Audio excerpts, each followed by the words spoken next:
अभी कुछ दिनों पहले ही मैंने मैनसूत्रा के फाउंडर श्वेतब गंगवार की the rudest book ever read करी। इस बुक में से मैंने कई सारी नई चीजें सीखी है जो मुझे लगता है कि आपको भी काफी पसंद आएगी। श्वेतब ने पिछले कई सालों में लोगों की लाइफ के बहुत सारे प्रॉब्लम सोल्व किए हैं, जिससे उन्होंने एक बात जानी कि प्रॉब्लम्स हम सभी की लाइफ में होते हैं और उस प्रॉब्लम से डील करने के लिए हमें कुछ पर्सपेक्टिव्स और प्रिंसिपल्स की जरूरत होती है, क्योंकि प्रॉब्लम्स उनका कुछ नहीं बिगाड़ सकते जो स्ट्रॉन्ग पर्सपेक्टिव्स और प्रिंसिपल्स के बेस पर अपनी लाइफ जीते हो। इसीलिए आज मैं आपको द रूडेस्ट बुक एवर से कुछ ऐसे पर्सपेक्टिव्स बताने वाला हूँ जो बहुत ही इंटरेस्टिंग और इम्पोर्टेंट है। तो चलिए उसे जानते हैं। Number 1 is people are weird. अगर आप एक पपी को देखते हो तो आपको क्यूटनेस का सिग्नल मिलता है और आपको लगता है कि वो आपके साथ खेलेगा। अगर आप एक शेर को देखते हो तो आपको डेंजर का सिग्नल मिलता है और आपको लगता है कि वो आप पर अटैक करेगा। वैसे ही आपको लोगों के बारे में क्या लगता है? अगर कोई आपके साथ अच्छे से बिहेव करे और आपकी हेल्प करे तो आप कहेंगे कि लोग बहुत अच्छे होते हैं, और अगर कोई आपसे बदतमीजी से पेश आए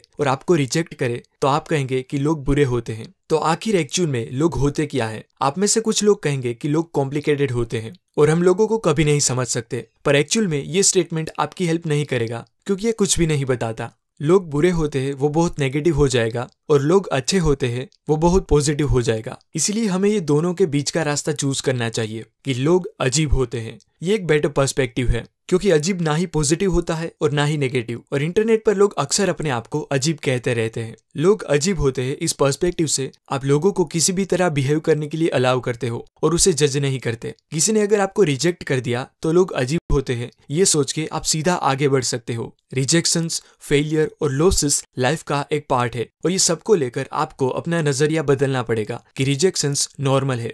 चाहे आप जीनियस हो, टैलेंटेड हो, स्ट्रॉन्ग हो और कितने भी हेल्पफुल क्यों ना हो, लोग आपको रिजेक्ट करेंगे क्योंकि लोग अजीब होते हैं। जब भी आपको रिजेक्शन मिलता है तब आप इस 3 में से ही किसी एक रास्ते को चूज करते हो। या तो आप एक्सेप्ट कर लेते हो कि आप लूजर हो, या आप डिसाइड करते हो कि सक्सेसफुल बनके आप दुनिया को प्रूव करेंगे कि आप उनसे बेटर हो, या आप दुनिया को ब्लेम करना शुरू कर देंगे कि दुनिया बहुत ही खराब है। इसमें सेकंड पॉइंट लगता पावरफुल है, लेकिन है नहीं, क्योंकि आप सक्सेस तो पाना चाहते हो पर सिर्फ और सिर्फ दुनिया को प्रूव करने के लिए, और वो भी उन लोगों को प्रूव करने के लिए जिन्हें आपसे कुछ फर्क भी नहीं पड़ता। जिन लोगों को एक्चुअल में सक्सेस मिलता है वो खुद को प्रूव करने के लिए और सेल्फ सेटिस्फेक्शन के लिए वर्क करते हैं, ना कि सिर्फ रिलेटिव्स और दुनिया को बताने के लिए। Number 2 is don't seek approval. जब हम छोटे होते हैं तब हम दूसरों को डिसाइड करने देते हैं कि कोई काम में हम एक्सीलेंट है भी या नहीं। जैसे आपने एग्जाम में अच्छा परफॉर्म किया ये बात आप जानते हो, लेकिन फिर भी आप टीचर के अप्रिसिएशन का इंतजार करते हो, क्योंकि आपके लिए सेल्फ सेटिस्फेक्शन से ज्यादा टीचर का अप्रिसिएशन इंपॉर्टेंट होता है। यानी कि आप टीचर को पावर देते हो ये बताने के लिए कि आप में काबिलियत है भी या नहीं। हम बड़े तो हो जाते हैं लेकिन हमारी ये आदत जाती नहीं और हम सेल्फ सेटिस्फेक्शन से ज्यादा दूसरों के अप्रूवल पर डिपेंडेंट हो जाते हैं। हमें लाइफ में कुछ करना तो है लेकिन क्या करना है वो नहीं पता होता, इसीलिए हम जिन लोगों का अप्रूवल चाहते हैं उनको जो पसंद होता है वो करने लग जाते हैं और ऐसे ही हम खुद की आइडेंटिटी गुमा देते हैं।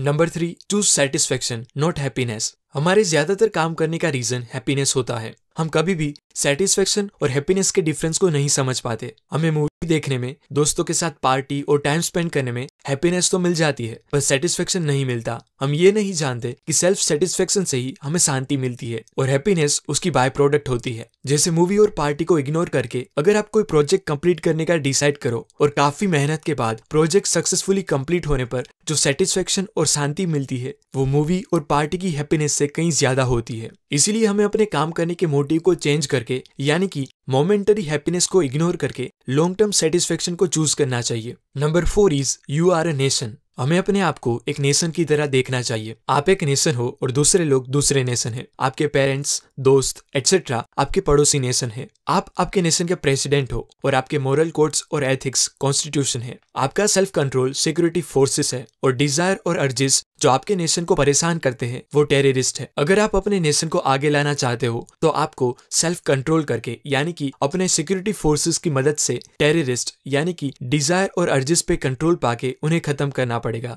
और साथ साथ अपनी सेल्फ रिस्पेक्ट के लिए अपने मोरल कोड्स और एथिक्स को भी मजबूत करना पड़ेगा। आप नहीं चाहोगे कि कोई भी बाहर का नेशन आए और आपके नेशन पर रूल करे, यानी कि आपको खुद को ही अपने नेशन की ऑथोरिटी बनना पड़ेगा और चूज करना होगा कि आपके लिए क्या सही है और क्या गलत। Number 5 is admire never follow. इस दुनिया में ऐसा कोई भी इंसान नहीं है जिससे 100% हर बात पे आप एग्री करो। ऐसा कोई भी इंसान नहीं है जिससे 100% हर बात पे आप डिसएग्री करो। और ऐसा कोई भी इंसान नहीं है जिससे आप कुछ नया नहीं सीख सकते, पर हमें चीजों को सिंपल करने की आदत होती है। इसलिए हम लोगों को भी दो पार्ट में डिवाइड कर देते हैं कि कोई अच्छा है तो कोई बुरा, कोई हीरो है तो कोई विलन, जबकि एक्चुअल में लोग पूरी तरह अच्छे और पूरी तरह बुरे भी नहीं होते। जब भी आप किसी को अपना हीरो या रोल मॉडल मान लेते हो तो आप एज्यूम कर लेते हो कि वो बहुत अच्छे हैं और वो कोई बुरे काम नहीं कर सकते, और ऐसे ही आप उनको कॉपी करने लग जाते हो और उनकी गलतियों को भी इग्नोर करते हो। जब हम इंसानों को इंसानों की तरह देखने लग जाएंगे तब हम उनसे अनएक्सपेक्टेड भी एक्सपेक्ट कर सकते हैं। हमें किसी को भी ब्लाइंडली फॉलो करने की बजाय उनकी जो भी स्किल्स और क्वालिटी हमें पसंद है उसे एडमायर करनी चाहिए और उस स्किल की रिस्पेक्ट करनी चाहिए, पर वो पर्सन को कभी भी ब्लाइंडली फॉलो नहीं करना चाहिए।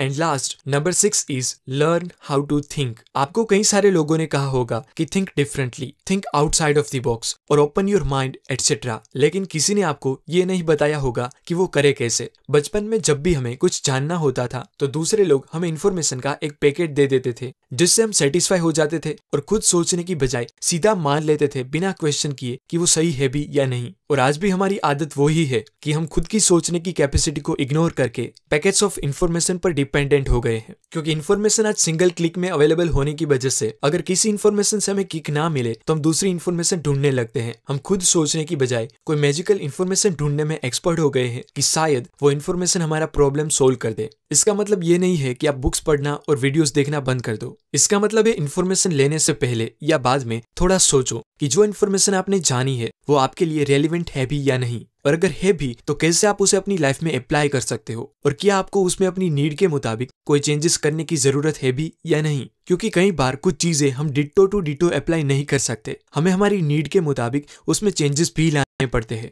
इसलिए बुक्स तो रीड करे ही, क्योंकि उससे आपको चीजों की ओर देखने का एक अलग नजरिया मिलता है, पर वो सीखी बातों को खुद की नीड के मुताबिक सोच के अप्लाई भी करे। एट दी एंड सारे पॉइंट्स समराइज करके बताऊं तो फर्स्ट, लोगों से ज्यादा एक्सपेक्टेशन ना रखें क्योंकि लोग अजीब होते हैं। सेकंड है, दूसरों के अप्रूवल से ज्यादा खुद पर भरोसा रखें। थर्ड इज, मोमेंटरी हैप्पीनेस को छोड़ के लॉन्ग टर्म सेल्फ सेटिस्फेक्शन को चूज करें। फोर्थ, अपने आप को एक नेशन की तरह देखें। फिफ्थ पॉइंट है, किसी को भी ब्लाइंडली फॉलो ना करें। आपको जिनकी जो भी क्वालिटीज पसंद है सिर्फ उनकी वो क्वालिटी को एडमायर करें। एंड लास्ट पॉइंट इज, कोई भी प्रॉब्लम्स को सर्च करने से पहले थोड़ा खुद सोचने की आदत डाले। तो ये सभी बातें मैंने श्वेतब गंगवार की latest and best selling book the rudest book ever से सीखी है, और इसमें और भी कई सारी बातें बताई है जो बहुत ही हेल्पफुल है। इसलिए मैं आपको हाईली रेकमेंड करता हूँ कि आप एक बार इस बुक को खरीद के जरूर रीड करो। इसमें बहुत ही अच्छे पर्सपेक्टिव्स बताए गए हैं जो आपको लाइफ, प्रॉब्लम्स और लोगों को कुछ अलग ही तरह से देखने का नजरिया देंगे। अगर आप इस बुक को खरीदना चाहते हो तो इस बुक की लिंक मैंने डिस्क्रिप्शन में दे दी है, जो आपके लिए एक इंपॉर्टेंट परचेज होगी। धन्यवाद।